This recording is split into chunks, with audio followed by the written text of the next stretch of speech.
Hello ನನ್ನ ಕುಟುಂಬದವರೇ, ಹೇಗಿದ್ರೆ ಎಲ್ಲರೂ? ಇವತ್ತು ನಾನು ನಿಮ್ಮ ಜೊತೆ ಸಿಂಪಲ್ ಆದ ಒಂದು ಬ್ರೇಕ್ಫಾಸ್ಟ್ ರೆಸಿಪಿ ತೊಗೊಂಡು ಬಂದಿದ್ದೀನಿ. ಹೆಲ್ತಿ ಆಗಿದೆ ಹಾಗೂ ತುಂಬ ಈಸಿ ಇದೆ. ಹಾಗಾಗಿ ಖಂಡಿತವಾಗ್ಲೂ ಇದನ್ನು ನೀವು ಮನೆಯಲ್ಲಿ ಟ್ರೈ ಮಾಡಿ.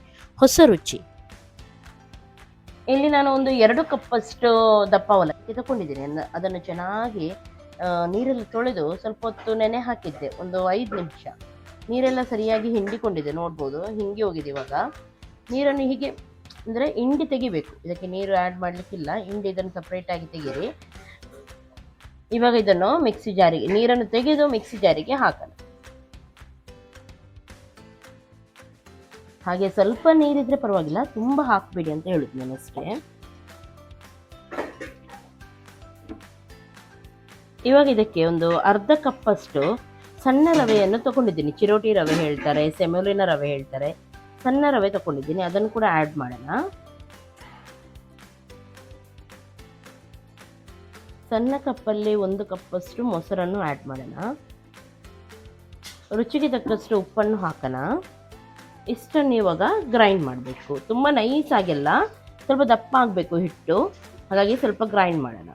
ಹಿಟ್ಟು ಸ್ವಲ್ಪ ದಪ್ಪ ಇರೋದ್ರಿಂದ ಮಿಕ್ಸಿಯಲ್ಲಿ ಅಂದರೆ ಒಮ್ಮೆಲೆ ಇದಾಗೋದಿಲ್ಲ. ಹಾಗಾಗಿ ಸ್ವಲ್ಪ ಹೀಗೆ ಮೇಲೆ ಕೆಳಗೆ ಮಾಡ್ತಾ ನೀವು ಸ್ವಲ್ಪ ಮಿಕ್ಸ್ ಆದರೆ ಸಾಕು. ಇದು ತುಂಬ ಗ್ರೈಂಡ್ ಆಗಬೇಕಂತ ಇಲ್ಲ.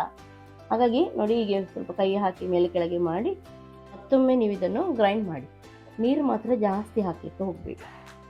ಮೆಲ್ಲನೆ ಮಾಡಿದರೆ ಆಯಿತು. ಸ್ವಲ್ಪ ಸ್ವಲ್ಪ ಗುರ್ರ ಅಂತ ಅಷ್ಟೇ, ಆಯಿತಾ?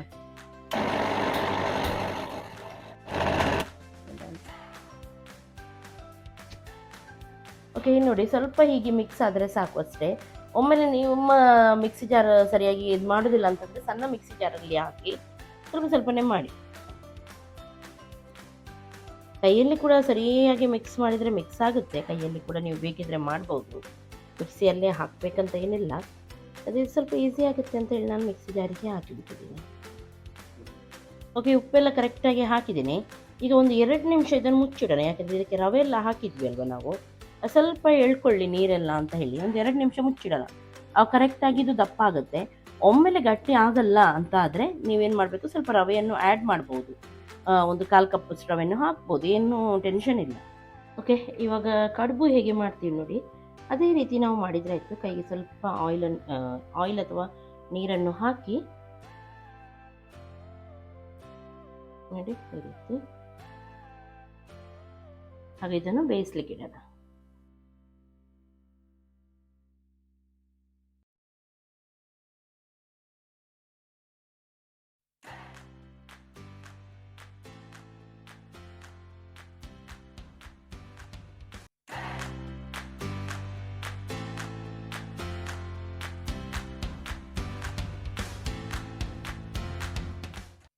ಓಕೆ, ಎಲ್ಲವನ್ನು ಇಟ್ಟಿದ್ದೀನಿ. ಇವಾಗ ಮುಚ್ಚಿಡೋಣ. ಚೆನ್ನಾಗಿದ್ದು ಸ್ಟೀಮ್ ಆಗಲಿ. ಒಂದು 10 ನಿಮಿಷ ಒಳ್ಳೆ ರೀತಿ ಇದು ಬೇಯಲಿ.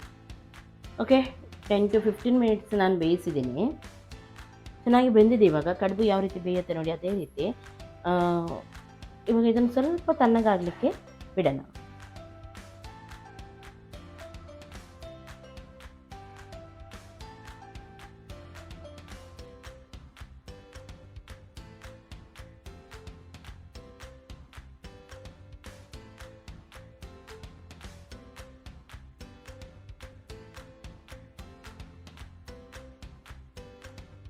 ಇಲ್ಲಿ ನಾನು ಇವಾಗ ಸಾಸಿವೆ ಎಲ್ಲ ಒಗ್ಗರಣೆ ಕೊಟ್ಟು ಅದಕ್ಕೆ ಒಂದು ನೀರುಳ್ಳಿಯನ್ನು ಹಾಕಿದ್ದೀನಿ.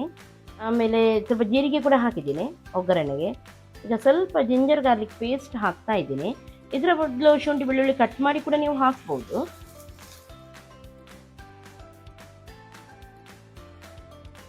ಖಾರಕ್ಕನುಗುಣವಾಗಿ ಖಾರ ಪೌಡರ್ ಹಾಕಿ, ಮೆಣಸಿನ ಪೌಡರ್,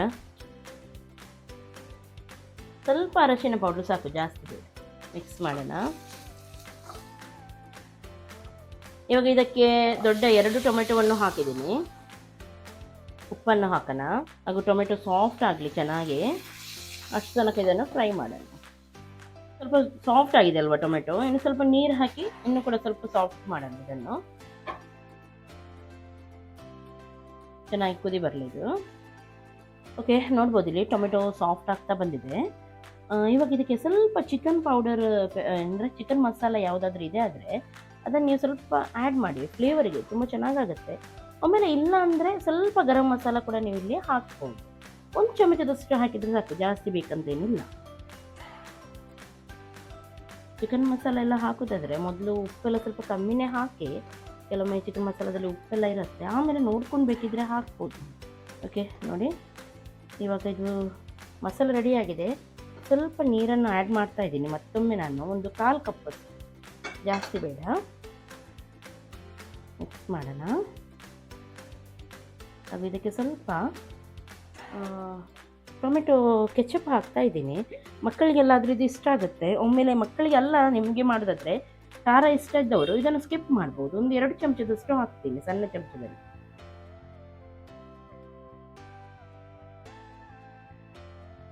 ಇವಾಗ ನೋಡಿ, ಇದು ನೋಡಿ ಸರಿ ಬೆಂದಿದೆ. ಚೂರು ನೋಡಿ, ಈ ರೀತಿ ಬಂದರೆ ಸಾಕು. ಇದನ್ನು ಹಾಕೋಣ, ಮಿಕ್ಸ್ ಮಾಡೋಣ.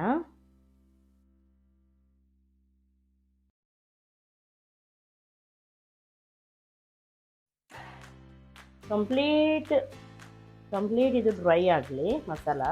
ಅಥವಾ ನಿಮಗೆ ಸ್ವಲ್ಪ ಗ್ರೇವಿ ಬೇಕಿದ್ದರೆ ನೀವು ಗ್ರೇವಿನೇ ಇಡ್ಬೋದು. ನಿಮಗೆ ಕಂಪ್ಲೀಟಾಗಿ ಇದನ್ನು ಡ್ರೈ ಮಾಡ್ತಾ ಇದ್ದೀನಿ. ಮಸಾಲದಲ್ಲಿ ಚೆನ್ನಾಗಿ ಇದನ್ನು ಈ ರೀತಿ ಟರ್ನ್ ಮಾಡ್ತಾ ಫ್ರೈ ಮಾಡಿ.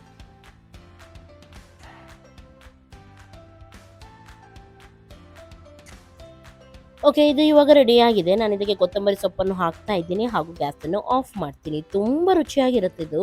ಜಸ್ಟ್ ನೀವು ಒಮ್ಮೆ ಟ್ರೈ ಮಾಡಿದರೆ ನಿಮಗೆ ಗೊತ್ತಾಗುತ್ತೆ ಎಷ್ಟೊಂದು ಚೆನ್ನಾಗಿರುತ್ತೆ ಅಂತ ಹೇಳಿ. ಮನೆಯಲ್ಲಿ ಎಲ್ಲರೂ ಕೂಡ ತುಂಬ ಇಷ್ಟಪಟ್ಟು ಇದನ್ನು ತಿಂತಾರೆ. ಹಾಗಾಗಿ ಚಿಕನ್ ಸಾರೊಂದಿಗೆಲ್ಲ ತಿಂದಂಗಾಗುತ್ತೆ, ಅಷ್ಟು ಟೇಸ್ಟಾಗಿರುತ್ತೆ, ಸಾಫ್ಟ್ ಆಗಿರುತ್ತೆ. ಇದು ಹೊಟ್ಟೆನೂ ತುಂಬುತ್ತೆ. ಓಕೆ ನೋಡಿ, ಎಷ್ಟೊಂದು ಸಾಫ್ಟಾಗಿ ಬಂದಿದೆ ನೋಡ್ಬೋದು ನೀವು. ಇವತ್ತಿನ ಈ ರೆಸಿಪಿ ನಿಮಗೆ ಇಷ್ಟ ಆಗಿರ್ಬೋದು ಅಂತ ಎನಿಸ್ತೀನಿ. ಲೈಕ್ ಮಾಡಿ, ಶೇರ್ ಮಾಡಿ ಹಾಗೂ ಸಬ್ಸ್ಕ್ರೈಬ್ ಮಾಡಿ. ಎಲ್ಲರಿಗೂ ಟೇಕ್ ಕೇರ್, ಬಾಯ್ ಬಾಯ್.